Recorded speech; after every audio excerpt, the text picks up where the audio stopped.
আসসালামু আলাইকুম। সবাই কেমন আছেন? আশা করি সবাই ভালো আছেন। আমিও আপনাদের দোয়া ভালো আছি। আজকে গিয়েছিলাম বাজারে, একটা রুই মাছ এনেছি। আর সবার কাছে একটু চাওয়া, আমার ভিডিওতে লাইক কমেন্ট শেয়ার করবেন।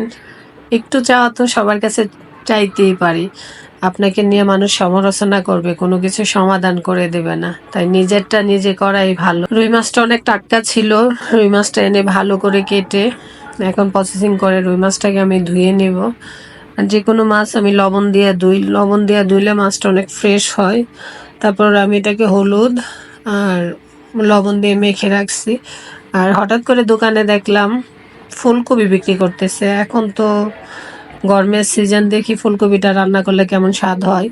কড়াইতে বসিয়ে দিয়েছি, কড়াইতে মাছগুলাকে আমি একে একে এখন ভেজে নেব। আর সব তরকারি একটু যদি, আর ঢাকাতে তো সব জায়গায় চাষের মাছ বিক্রি করা হয়, তো চাষের মাছ একটু ভাজা রান্না করলে অনেক স্বাদ হয়।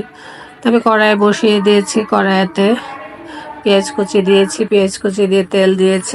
এখানে আমি রসুন বাটা, হলুদের গুঁড়া, মরিচের গুঁড়া এবং জিরার ফাঁকি এবং ধনিয়ার গুঁড়া দিয়েছি। এবার আমি ফুলকপিটাকে ভালো করে সিদ্ধ করে কষিয়ে নেব। না, মাশাল্লাহ ফুলকপিটা সিদ্ধ হয়ে গেছে। এবার আমি ঝোল দিয়ে দিয়ে একে একে, আর আমি সারা বছরে আমি ফ্রিজে টমেটো প্রসেসিং করে রাখি, যেহেতু সবসময় টমেটো পাওয়া যায় না।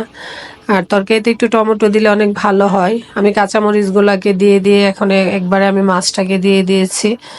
আর সবার কাছে একটু আশা রাখি, আমার ভিডিওতে লাইক কমেন্ট শেয়ার করবেন, আমার পাশে থাকবেন। আল্লাহ হাফেজ, ভালো থাকবেন, সুস্থ থাকবেন।